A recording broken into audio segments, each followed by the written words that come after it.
Dieses zu veräußernde sanierte Vierzimmer-Einfamilienhaus steht in Metzenich. Das im Jahr 1960 erbaute Haus wird über eine Zentralheizung beheizt. Das Gebäude verfügt über 2 Parkplätze. Es hat eine Einbauküche.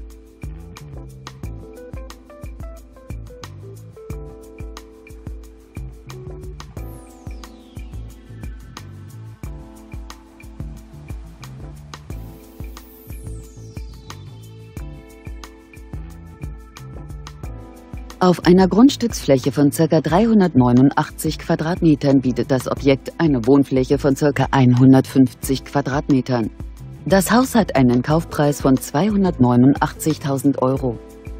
Für weitere Informationen stehen wir Ihnen unter eingeblendetem Kontakt gern zur Verfügung.